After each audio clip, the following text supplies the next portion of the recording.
be here now. Just be here now. Hello, everyone, and welcome to the Creativity, Spirituality, and Making a Buck podcast with David Nichtern on the Be Here Now Network. My name is Michael Kammers, your host and monologist, and I sincerely hope that this podcast finds you as well as can be in these challenging times in the human realm. And we have a timely contemplation today on the three marks of existence, namely impermanence, non-self or interdependence, and suffering, not necessarily in that order. These are three foundations of the Buddhist view, which we will be getting into in a new kind of podcast on CSM. This podcast is a Dharma Talk that David is giving, sort of laying out the nature of analytical vipassana, or analytical contemplative meditation, where we use our thinking mind to get a deeper understanding of the Dharma in a way that can transform our lives and liberate us from suffering. I think this is well-timed or coordinated on the tails of our previous podcast entitled Who Am I? About non-existence or interdependence, which is one of the three marks. So, after you listen to this podcast, we encourage you to do some contemplative meditation yourself on these three topics. We encourage you to use your own discernment to see if it aligns with your experience and perception of reality. And please do not take my word for it. And spoiler alert, there's a fourth mark that isn't talked about as much, and that's nirvana, that beyond suffering is peace. So we can balance the view out in that way.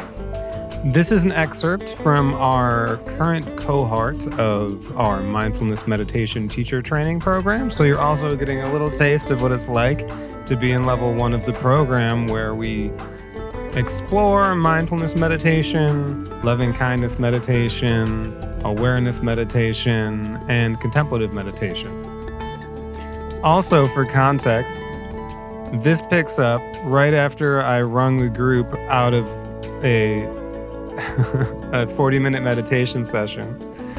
And I ended it with one of my favorite poems by Trungpa Rinpoche. In the garden of gentle sanity, may you be bombarded by coconuts of wakefulness. David starts from there and kind of weaves into the themes. So I think that's about enough to set up this conversation. And here we are with David introducing contemplative meditation. You know, in Thailand on the beach, they actually use trained monkeys to climb up the trees to bring the coconuts down before they fall on the tourist's head. I've seen it done. Guy comes around with a trained monkey. The monkey goes up the tree, plucks the ripe coconuts, throws them down to the ground, and they barrel them off. So probably literally it's better not to be hit in the head with a wakeful or even a sleepy coconut or any kind of coconut.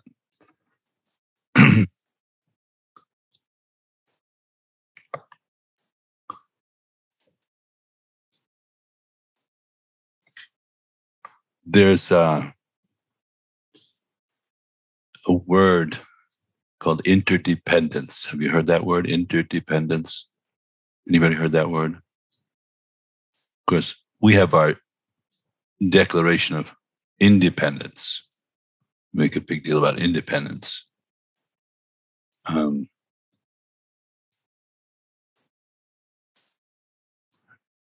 this leads to a kind of profound analysis of the nature of individuality, and also in what way, what are the boundaries, what are the borders of individuality, in what ways do we connect and interact. And I think if you look carefully at the world right now, there are many displays of interdependence being demonstrated. Wouldn't you say? Everything just seems connected. And if there's a tug here, there's a tear there.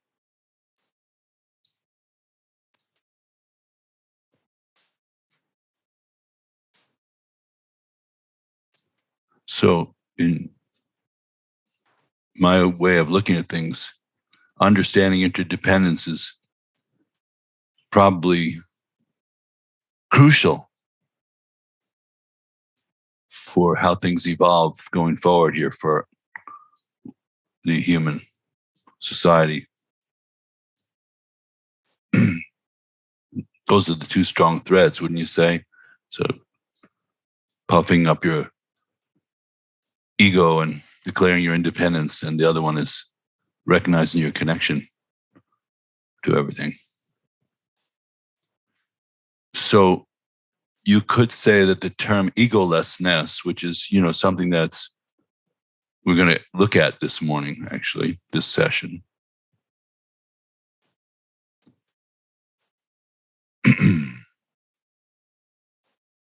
is also inverted, has the same meaning as interdependence.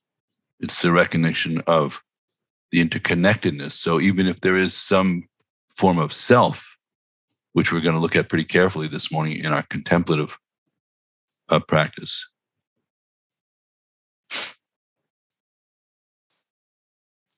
that it's hard to find a self that is actually independent of other phenomena. And we're going to go looking this morning. So in this session, if you remember, we've already covered mindfulness, meditation practice, and then I think we had an interesting ride with the awareness practices, the raisin burst, the burst of raisin flavor exploding through our consciousness, the acuteness of the visual world, the multi-dimensional sound palette that we float through like a cloud with ears.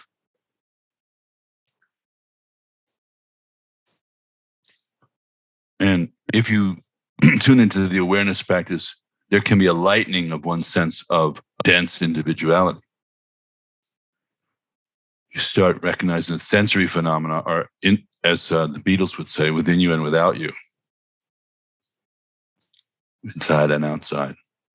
Where is a thunder clap occur? Where is it?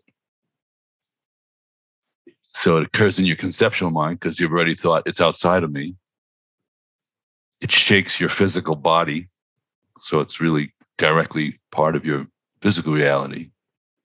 It gets processed into your brain as a sound file, digital sound file, stored for later. And it does seem to have some external locus to it.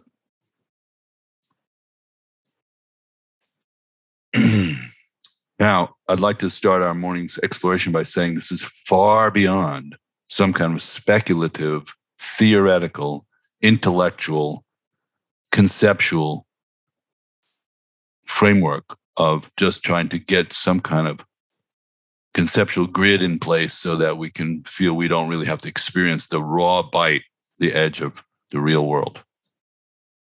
We're not trying to add intellectual padding in this particular kind of approach.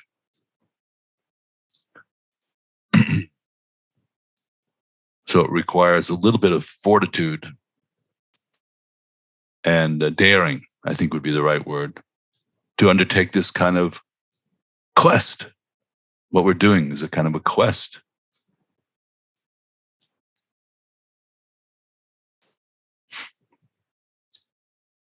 It's not just idle speculation, because your whole life is at stake, actually.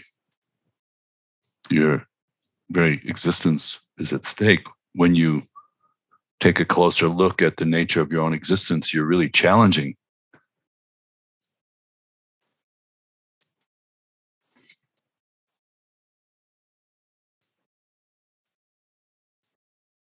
And it's very non-theistic in that regard.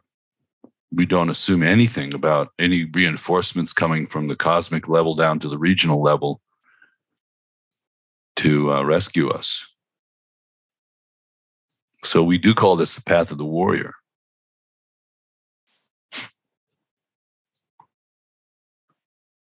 One definition of the warrior is daring to be genuine in every moment of your life. Pretty good.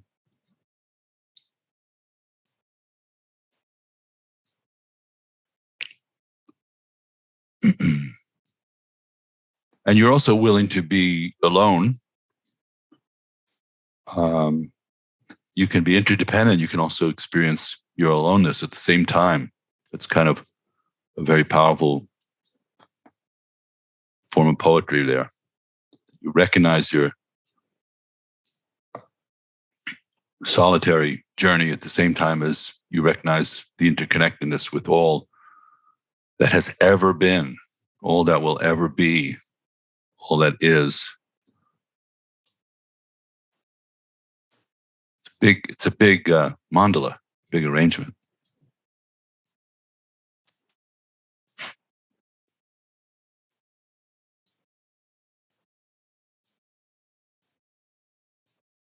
And what we might say is that the whole thing leans towards Buddhahood.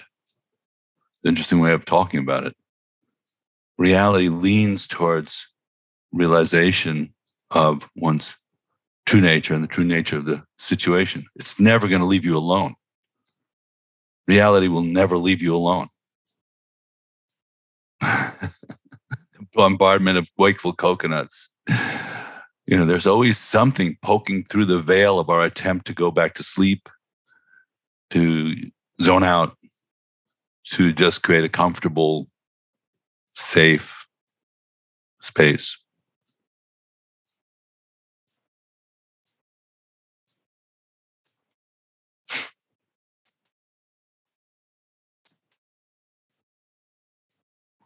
So this session, we're going to a third type of practice.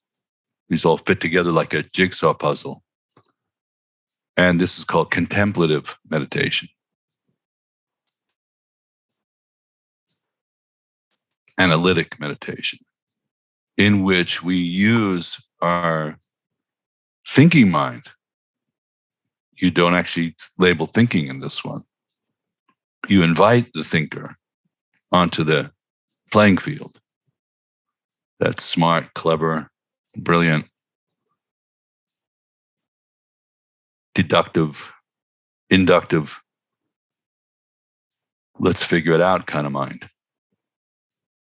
But you don't just give that individual aspect free rein to just ransack and ramble through your memories, which is what it's normally doing, and aspirations and dreams and hopes and fears.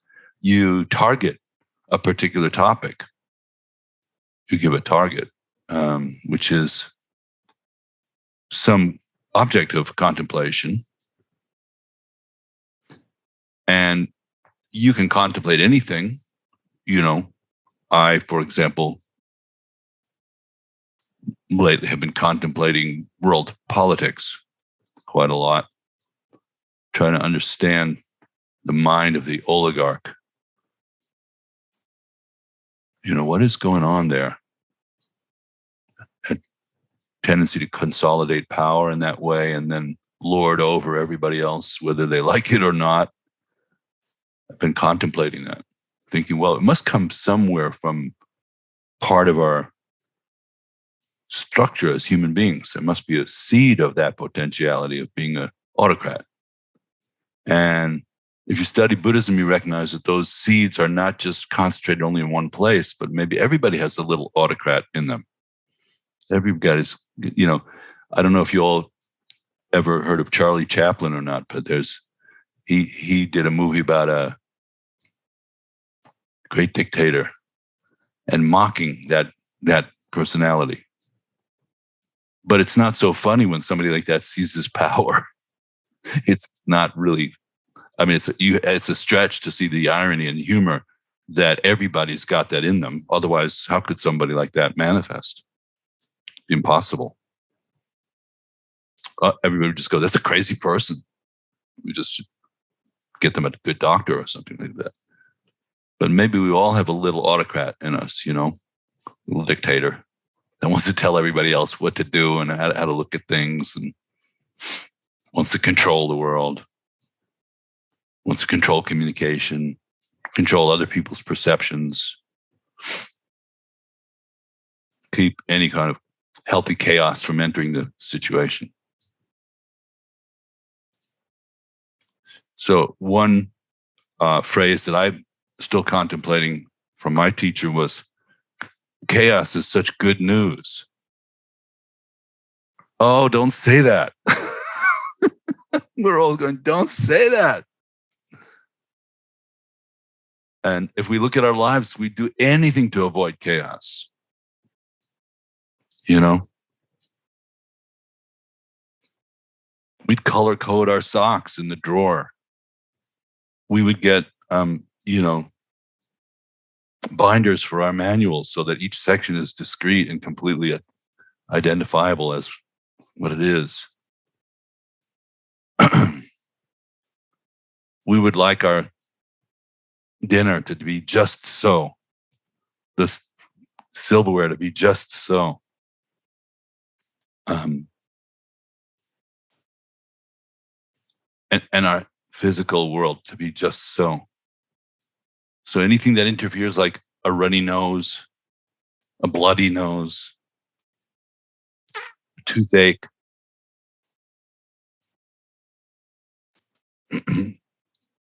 a teenager. Do you want, by the way, shortcut, if you want some chaos in your life, just import a teenager. And you will have all the chaos you can handle, mostly. So it's an irony that we're trying to always make things into neat little piles and stacks, and they keep kind of erupting into all kinds of alternative situations. And that little thread in our mind, if that becomes the dominant thread, and there's enough anxiety about disorder and chaos entering the system, we call entropy, right? Right now it's called entropy, isn't it? Do you know what entropy means? No? When that takes off on its own?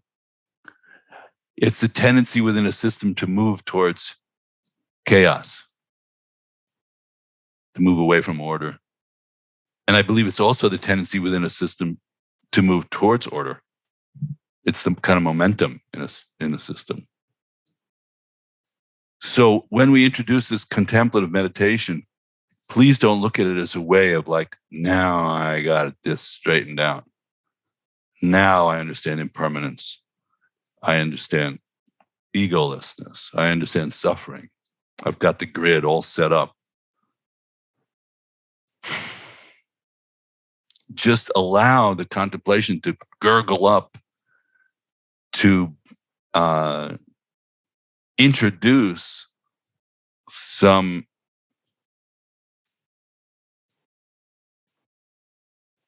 unsettling of your preconceptions.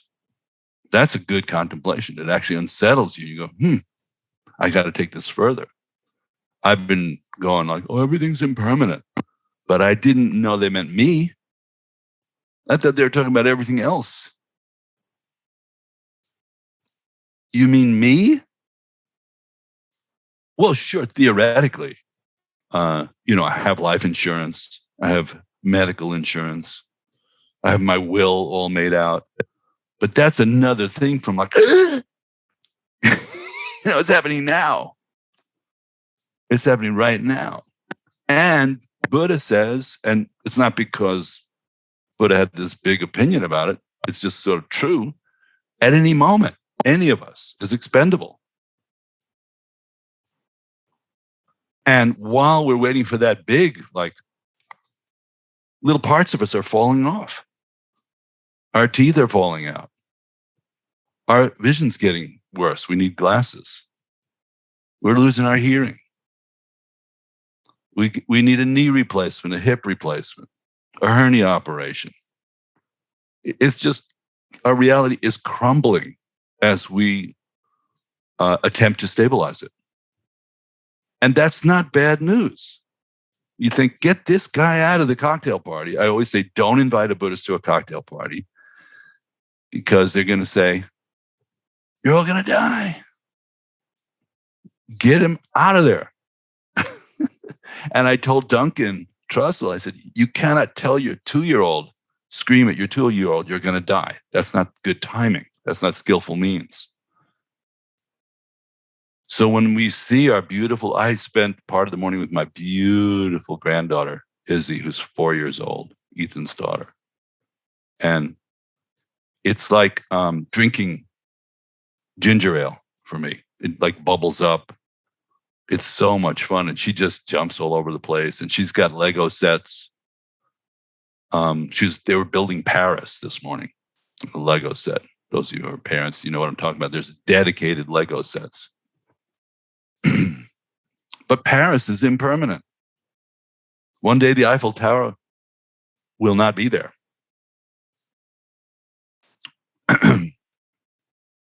The person who designed it probably already is not there. So reality has this funny texture to it, that not to be a killjoy or to be a party pooper, that the Buddha, points the finger of discerning wisdom, we call it prajna, right at that fact of life, impermanence. And if you contemplate it, it will change the way you think about things. It's a disruptor. These contemplations are disruptive. But one of the things they disrupt is illusions, delusions. So we all have a very basic question of, do we want to disrupt our delusions, or do we not want our practice to stabilize our illusions or create a base for us, kind of, okay, now I got the Buddhist illusion working full scale here. It's very disruptive and also creative.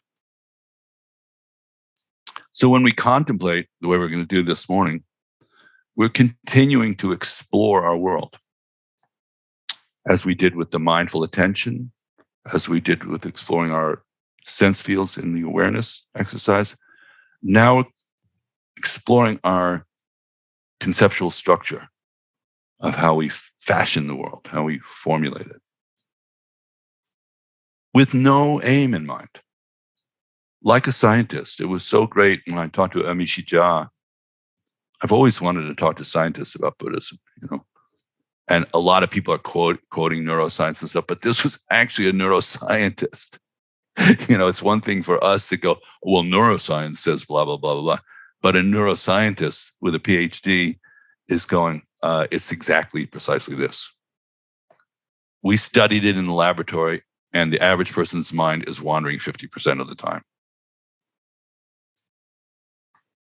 Stunning. That's not her opinion. So in contemplative practice, we are using a whetting stone of the practice to sharpen the blade of what we call prajna, discernment, discerning mind. And prajna is a kind of interesting dimension of this whole journey. So let's say a few words about prajna. First of all, it's a Sanskrit word, right? Sherap in Tibetan, for those of you who are more scholarly. And the translation to English, which the older I get, the more dissatisfied I'm getting with some of the early translations into English about these things, is discriminating awareness wisdom. That's the one I heard. But I currently like discernment the best. Can you discern something? Can you look at it and really bring your sharp blade of prajna and cut through any assumptions, any delusions about it?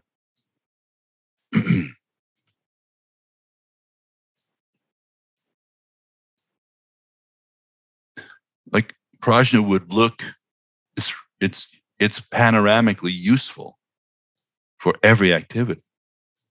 Just, it's like, what's going on? You know, like that Marvin Gaye song, if you ever heard it, What's Going On? Great, great song. Just asking, what's going on? What's up? That's prajna. And you actually don't want somebody to just say the party line. You don't want to hear propaganda. You don't want to hear a theological perspective that has brought somebody sort of a dull, comfort and security. What's really going on?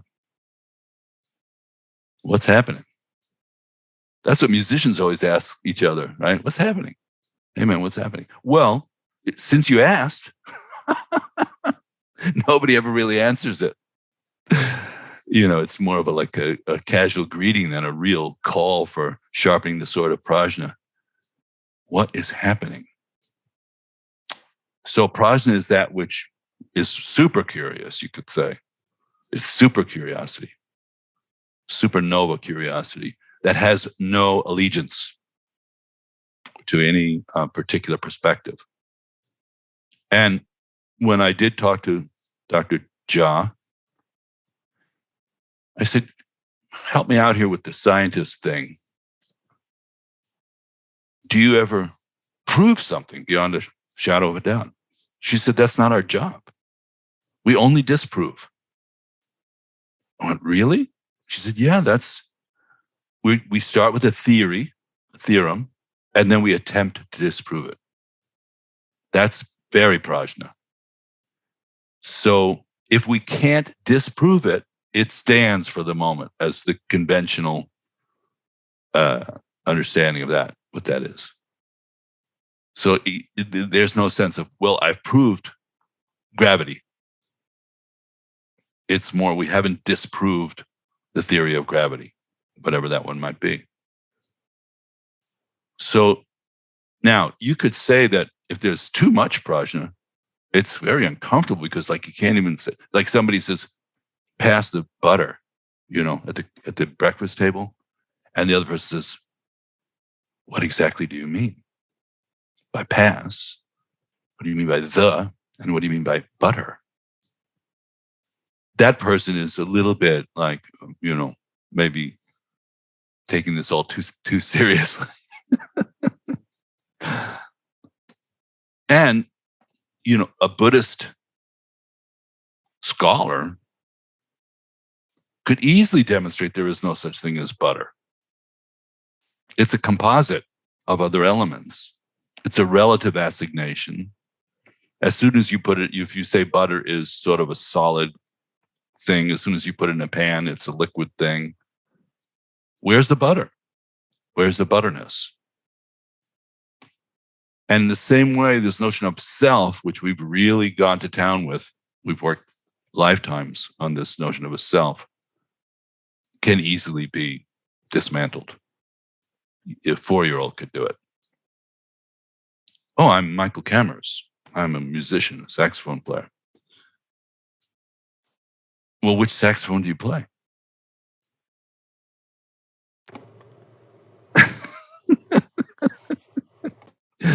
And what's a saxophone? Why is it bent like that in the middle? I've always wondered that.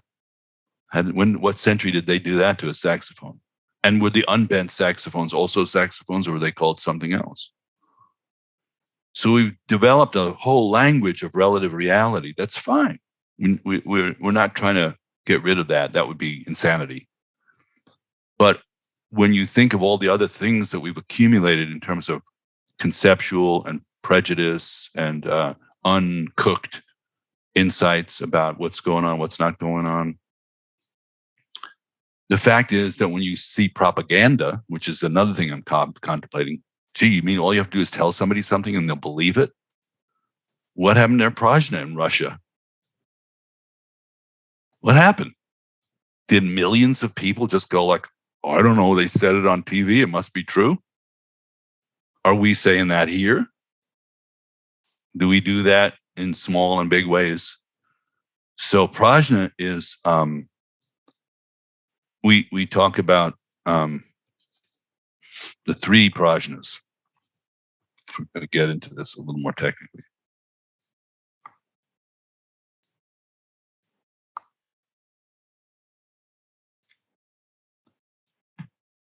How to cultivate Prajna. And the symbol of the Prajna is the sword. Isn't that interesting? In this very peaceful sort of tradition, you have one of the main energies of it is holding a sword up, and it's brandishing. It's not in the sheath. It's been taken out of the sheath, and you are showing a two-edged sword. And the symbolic holder of this is called Manjushri. You see Manju a lot in Japan, Tibetan Buddhism, elsewhere, India, Manjushri. The sword cuts through. That's what it does. Its job is to cut through any kind of confusion, deception, self-deception. It's got two edges because it cuts through deception with the outer edge, and it cuts through self-deception with the inner edge. And without any doubt at all, if you want my humble opinion, the most dangerous aspect of any spiritual path is self-deception. That is the single most dangerous, because you can develop a lot of prajna about everybody else and everything else, and you kind of become really smart and, poking holes everywhere you go. But self-deception is kind of the final frontier for a Buddha. A breakthrough like that. There can't be any self-deception. So it's a very sharp two-edged sword. And it's based on these three principles. The first one is called hearing. Are your ears unclogged? Can you hear? For example, I hate to keep picking on Russia. They just took the internet off in Russia right now. You don't get to hear an alternative point of view. And if you speak an alternative point of view, there's 15-year prison. If you say invasion, if you use the word invasion, you go to jail for 15 years. So that's putting pretty big blocks on people's, you can't even hear anything. So in hearing prajna, you actually have the opportunity to listen to something, to hear it through. Read a book is a form of hearing. Sometimes when we transmit texts in Buddhism, there's what's called a lung, or just a read through, where you just listen to it. You don't really try to process it in any way at all. Opening your ears. The second prajna is called contemplating. Now, this is what we're going to do this morning. Contemplating means you think about it. You heard something, you thought about it. You don't take it for granted. So in contemplation, we tune into a particular topic that we've heard, which we'll get into a little bit later. And then we chew it. It's like hearing would be like you took the raisin in your mouth, that's the hearing part, and then you chew it, and that's the contemplating part. You see if you can break it down and evaluate it properly. That's a very independent process. There's no kind of pre-chewed food here. Just add water. Instant spirituality, just add water. You have to chew. That's called practice, right? When you practice this morning, you were chewing. You went, I don't know about this. This is boring. This is irritating. This is whatever. I'm not clear about the technique. You're chewing, and that's called contemplating, mixing your mind. And the third one is called meditating. So we didn't say yesterday, but the word in Tibetan for all kinds of meditation is gom, G-O-M. G-O-M. It means to become familiar with something. That's really what meditation means. You get familiar with your mind. You get familiar with the feeling of the breath. You get familiar with the wandering mind. You get familiar with emotionality and reactivity. You get familiar with being grouchy and sleepy. You get familiar with love. You get familiar with sadness. You get familiar with depression. You get familiar with anxiety. You don't just assume. You actually meditate means to really mix your understanding with the object of the meditation. That's what we're doing. And Gom is a wraparound word for many different kinds of meditation. It has that essential thread of your tuning in, becoming familiar with something specific. Hearing, contemplating, and meditating. Sharpening the sword of Prajna. Through the use of the thinking mind, the analytic mind, directed and focused with a kind of shamatha focus on a particular topic. And so when we wander from that topic in this practice, you do not come back to the breath, you come back to the train of thought that you're developing. So it has that shamatha or focus element into it. But the object of the meditation is not just the feeling of the breath, it's the analysis that you're working on. Now, you can apply this to anything. You can do it informally just by, like I'm sure some of you are thinking of changing your job. I bet there's at least 6 people here right now this weekend who are thinking of changing their job. You're contemplating. Well, here's the thing. I'm making a kind of really solid salary with benefits right now.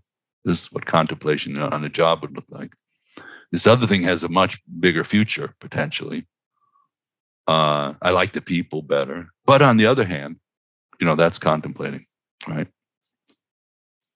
Or you can tune the contemplation into some kind of more philosophical aspect, which is, what is the thought anyhow? By the way, we're labeling thinking. What is that? It's just something I've taken for granted my whole life. Of course. If thought. I think I'll think about this now. I'll think about that. I'll think about my cat's tail. I'll think about coffee. I'll think about my head itch. I'll think about what is an itch anyhow. I'll think about my relationship life. We're thinking like crazy thinking. But we've never even thought, what is a thought? Probably not once. What is it? Where is it? Where actually, it's in the brain. That's what the Western people say. Thoughts are coming from the brain. Well, can you point to the thought? Like a sentence is coming out of your brain, you mean? There's a sentence in your brain? Yeah, I mean, it's easy to show there's electrochemical firings going on in the brain, but can you show me a paragraph of thoughts?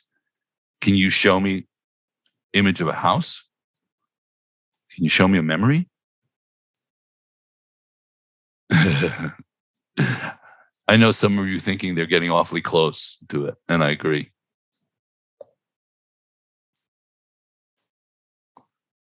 So when we become familiar with something, we look at it from, Joni Mitchell said it best, I think, when she said, Mike, I've looked at clouds from both sides now. And still somehow, it's clouds illusions, I recall. I really don't know clouds at all. You got a humble little bow to Joni, pretty deep. And applies to understanding the mind, your own mind, your precious consciousness, which somehow we have the ability to be it and look at it at the same time, which is what's called sentient being. If we were just being it, there was no sentience there. We would just be beings And if it was just sentience, we would just have the manual, but we wouldn't actually be able to do anything with it. So we're able to be and to look at it at the same time. And either this can just be fun. Frankly, contemplation can be super fun because it's like mental chess, three-dimensional mental chess. It happens to be your actual life usually. So it's not just passing. So in contemplating, sometimes we can look at very seminal issues that will tripwire a recognition, insight, perspective shift about how we view reality in a good way, liberating way. So Buddha, gave a bunch of different, really a lot actually for somebody who was just freewheeling. As far as I can tell, there was no manual that the Buddha was following. I may be like out of the mix on that. There may be a Buddha manual in the sky somewhere and he had access to it and just go, oh yeah, I'm just reminding you all of these teachings. They just come up. They're forgotten. But it seemed like he was reinventing the wheel, quite literally. The Wheel of Dharma. There's a good title for a book, right? Reinventing the Wheel of Dharma. And he was just every night getting together and hanging out and saying this stuff that was so well formed and so deep that it became what we call sutras. But really, it was just discourses. And one of them was called the 3 marks of existence, 3 emblems, 3 norms, the 3 seals of existence. And it's a very simple premise. It says conditioned existence, not existence period, but the conditioned samsaric cause and effecty kind of reality that we spend most of our time in, that existence is marked by 3 very powerful elements.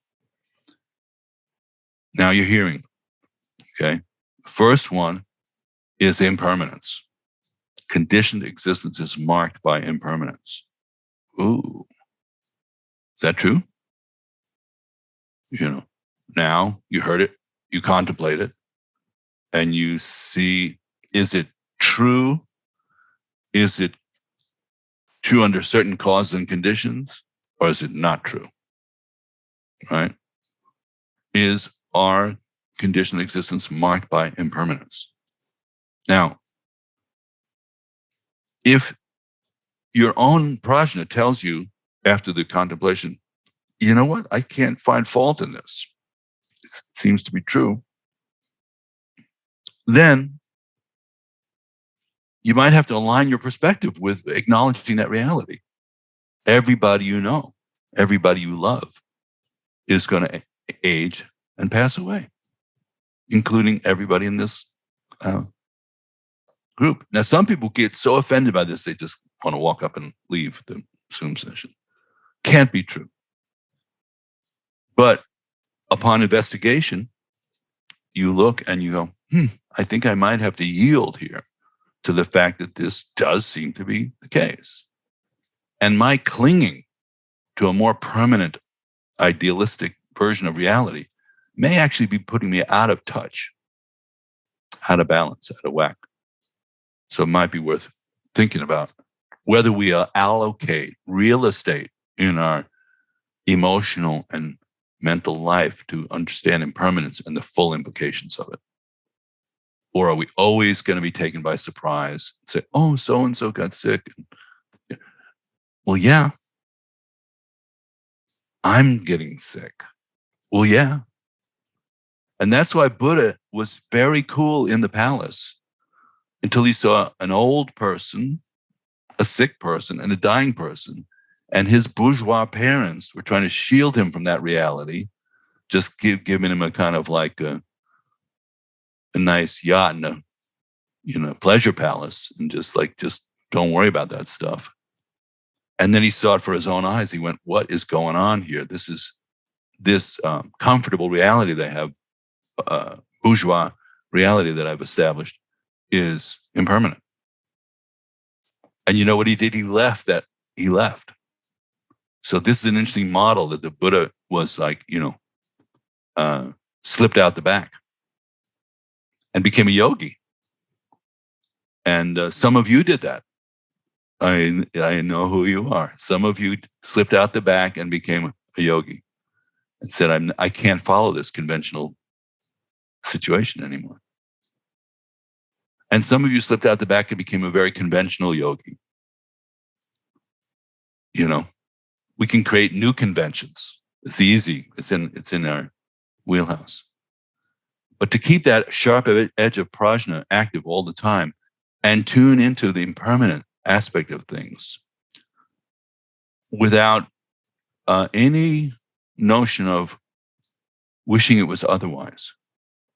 Because wishing it was otherwise is the course of the second or third, actually, depending on how you stack them, mark of existence, which is suffering. And really, I think if you look deeply at the cause of suffering, it has quite a bit to do with not understanding how things work, clinging to certain realities, right? Like, for example, if you're having a breakup, you go, I want to be with this person forever, like in the songs. I remember all those great songs, you know. I used to think it's such a great sounding word, forever, you know. I'm going to love you forever. You know, it's songwriters love that word. But no, you're not, by the way. You know, and I've watched old dear friends of mine who loved each other totally walk the other person to the grave. And you could still love them forever. That's true. There's something beautiful in that, actually. But they're not going to be there in that form forever. And they might take on another form that you might not recognize. And that could happen while both of you are still alive and healthy. Your partner takes on a form that you can't recognize.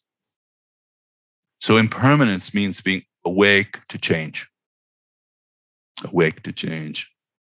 Not struggling with it, accepting it, tuning your mind into it. And the flip side, the twist, is that it means not just endings, but it means beginnings are a reflection of impermanence. That's kind of profound. When a baby is born, that's the end of the fetus stage. There's no more fetus. The fetus died, right? So creation, you know, springtime is the death of winter. You know, winter is the death of fall.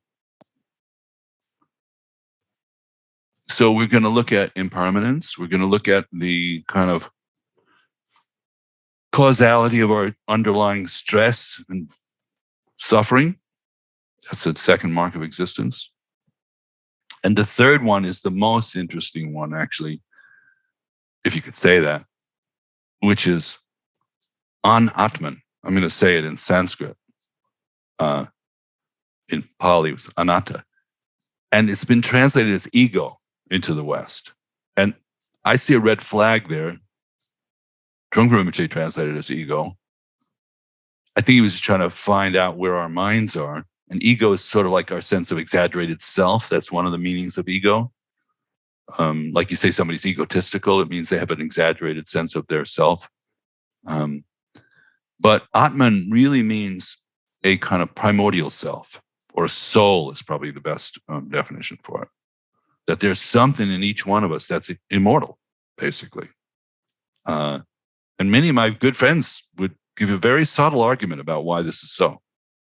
Or not argue, just say, it's a matter of faith. And some of you might, and that's okay. But we're not congregating today in any kind of faith-based congregation.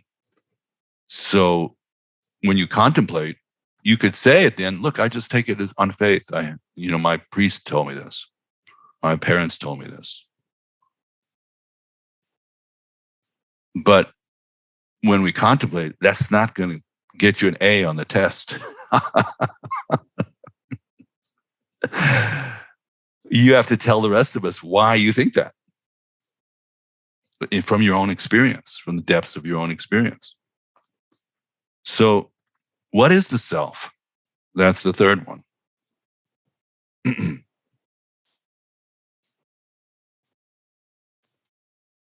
Who are you? Who am I? What am I? So we're going to do those three contemplations as a way of mixing our understanding of contemplative practice and doing a basic sort of initial passageway to it. But before we start, in acknowledgement of impermanence, I would like to offer a 10-minute break so that you can carefully observe at the biological level that some things are impermanent. You might be thirsty. You might need to take care of something that wasn't even a problem 15 or 20 minutes ago. So let's take a break, and then we're going to actually do the contemplations. It'll just be a hors d'oeuvre course, as these are, but this is a very deep practice, and you could do these for a long time if you wanted to. And again, the purpose of it is to develop clarity and insight and perspective. That's why we do it. So let's take a 10, team. So we'll come back in at 11:55 Eastern time, and then I'll lead these exercises if you're game. There you have it, folks. Episode number 33 of the Creativity, Spirituality, and Making a Buck podcast. We sincerely hope that you enjoyed and appreciated it, and that this Dharma Talk by David on contemplative meditation is of benefit to you and helpful and can inform you in a way that deepens your practice, which deepens your relationship to being. We encourage everyone to do these contemplations on your own time and in your own practice. And if you do so, please leave a message or a comment on our social media or YouTube under this post and let us know how your contemplation went and if your view shifted or you arrived at a juicy nugget. And if you like this Dharma Talk format of the podcast and you'd like to hear more of it, let us know as well. You can always shoot me an email at michaelk@dharmamoon.com if you have any suggestions for David's Views episodes. And yes, if you would like to hear more podcasts, please head over to BeHereNowNetwork.com/David. And you can go to BeHereNowNetwork.com and hear lots of their amazing podcasts in their ever-growing library emanating from the world's wisdom traditions and our teachers. I'd like to send a special thank you to Corey, Sarah, JR, and everyone at the Be Here Now Network for their dedication and hard work and for their collaboration in the production of this podcast. And we would like to thank you all for listening. I think that does it for this outro. If you're still listening, thanks for hanging in. May you be safe, healthy, happy, and at ease. May you meet each moment with openness and combine wisdom and compassion into skillful means for the benefit of yourself and all sentient beings. All the best.